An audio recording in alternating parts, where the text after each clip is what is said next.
So Kell Brook says he wants to fight Canelo Alvarez. I did touch on this in a recent video, but now Kell Brook has come out and said it publicly. How do you guys think Kell Brook would fare against Canelo Alvarez? Do you think he would do better than he did against Triple G? I personally think a lot of people are getting a bit carried away by Canelo's performance against Liam Smith. At the end of the day, Liam Smith was virtually tailor-made for Canelo Alvarez from a style point of view. I mean, you look at some of Canelo's recent fights in the past couple of years and compare how he does against certain styles to others. For example, look at the way Canelo fought against Erislandy Lara. Was he landing all types of combinations? No.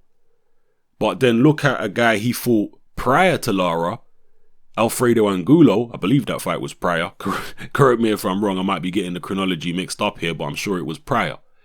Look how he was fighting against Alfredo Angulo. Combinations all over the place. Similar to how he was against Liam Smith. But yet, a fight or so later against Lara, where's the combinations gone?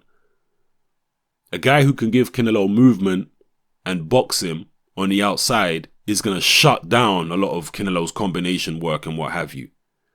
So don't think that just because he's throwing all these impressive combos against Liam Smith that he'd be able to do that against Kell Brook necessarily.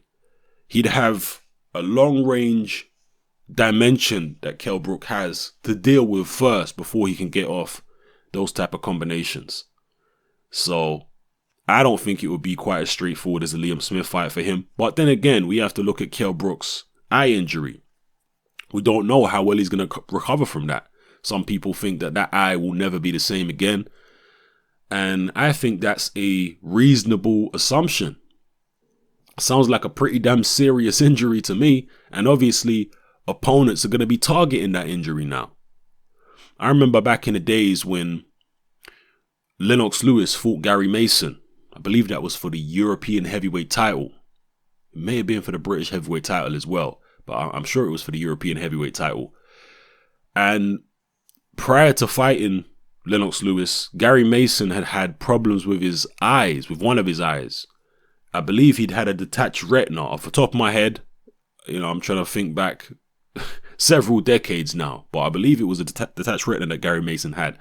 And Lennox Lewis made a point of targeting the damaged eye. He even said it in the media and what have you. I'm going to target that eye.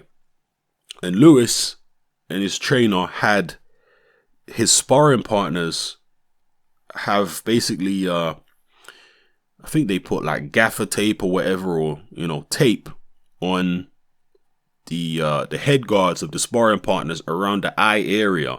So Lewis's whole training camp was based around trying to hit somebody on a particular eye so that he'd be able to replicate that in a fight against Gary Mason. And indeed, when the Gary Mason fight actually took place, Lewis was targeting the eye.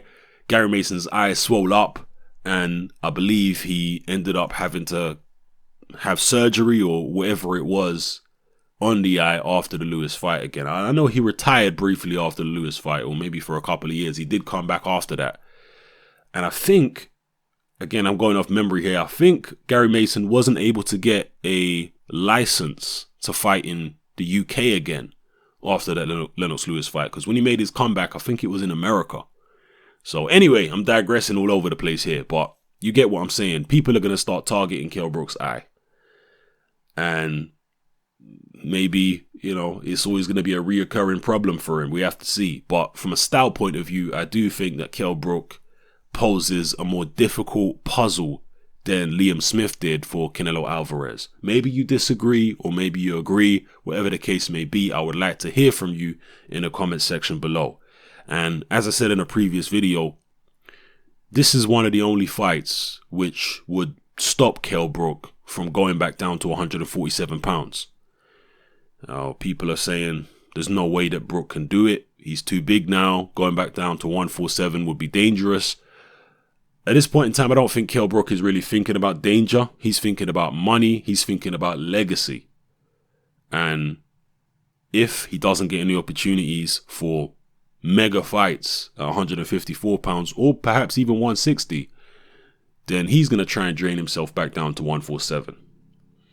He's going to go where the opportunities are. If there are no opportunities at 160 or 154, but there is at 147, he's going to go there, because at the end of the day, he still has a title at 147, still a champion at 147, and therefore he's going to be able to get the lion's share of the money against anybody he fights other than the other champions. And even when he fights the other champions, if he does, he's still going to get, 50-50, and there'll be very, very big fights indeed. So it is what it is. Let me know how you feel about everything I talked about in this video, people. It's your boy Hatman. I'm out.